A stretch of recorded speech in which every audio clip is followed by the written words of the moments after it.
नमस्ते जी, स्वागत है आपका हमारे यूट्यूब चैनल परीक्षा भक्ति सार में। हिंदू धर्म में मार्गशीर्ष महीने के कृष्ण पक्ष की एकादशी तिथि का खास महत्व है। इसी दिन को उत्पन्ना एकादशी या उत्पत्ति एकादशी कहते हैं, क्योंकि इसी दिन एकादशी माता की उत्पत्ति हुई थी। एकादशी का व्रत शुरू करने के लिए उत्पन्ना एकादशी बेहद उत्तम है। उत्पन्ना एकादशी माता एवं विष्णु जी की पूजा करने से अश्वमेध यज्ञ का पुण्य मिलता है। सतयुग में एक महाभयंकर राक्षस मुर नाम का प्रकट हुआ। उसने अपनी शक्ति से देवताओं को विजय किया और अमरावतीपुरी के नीचे गिरा दिया।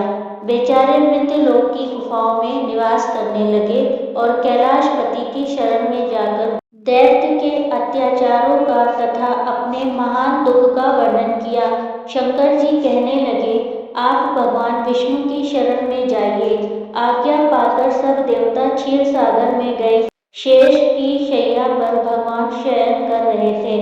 वेद मंत्रों द्वारा स्तुति करके भगवान को प्रसन्न किया। प्रार्थना करके इंद्र कहने लगे, एक नाड़ा जग नाम का दैत्य ब्रह्मवंश से चंद्रावती नगरी में उत्पन्न हुआ। उसके पुत्र का नाम मुर है। उस मुर दैत्य ने हमें स्वर्ग से निकाल दिया। आप ही सूर्य बनकर जल का आकर्षण करता है। आप ही मेघ बनकर जल बरसाता है। भूलोक के बड़े बड़े कर्मचारी देवता सब शरणार्थी बन चुके हैं। अतः आप उस बलशाली दैत्य को मारकर हमारा दुख दूर कीजिए। भगवान बोले, देवताओं, मैं तुम्हारे शत्रु का शीघ्र संहार करूंगा। आप निश्चिंत होकर चंद्रावती नगरी पर चढ़ाई करो। मैं तुम्हारी सहायता करने को पीछे से आऊंगा। आज्ञा मानकर देवता लोग वहां गए, जहां युद्ध भूमि में मुर दैत्य गरज रहा था। युद्ध प्रारंभ हुआ, परंतु मुर के सामने देवता घड़ी भर भी न ठहर सके।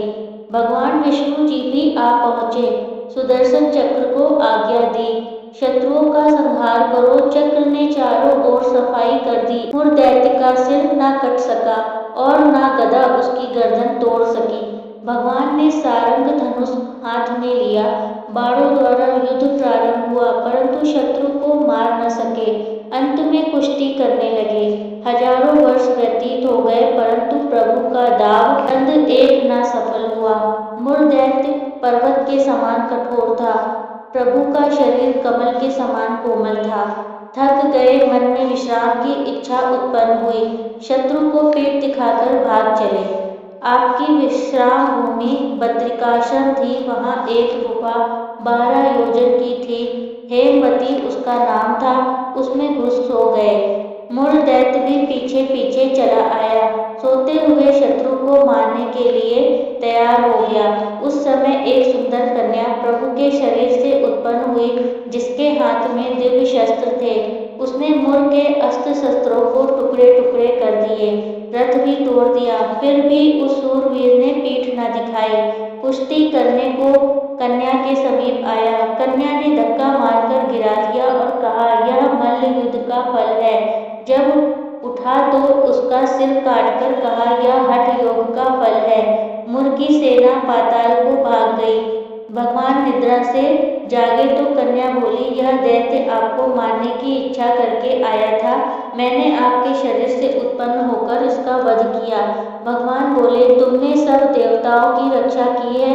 मैं तुम पर प्रसन्न हूँ, वरदान देने को तैयार हूँ। जो खुद मन में इच्छा हो प्रकट मांग लो। कन्या बोली, मनुष्य मेरा व्रत करे, उनके घर में दूध पुत्र धन का विकास रहे, अंत में आपके लोक को प्राप्त करे।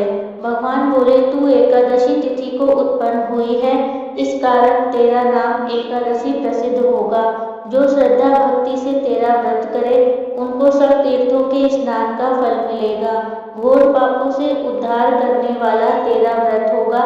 ऐसा कहकर भगवान अंतर्ध्यान हो गए। पतित पावनी विश्व तारिणी का जन्म मार्गशीर्ष मास के कृष्ण पक्ष में हुआ। इस कारण इसका नाम उत्पन्ना प्रसिद्ध है।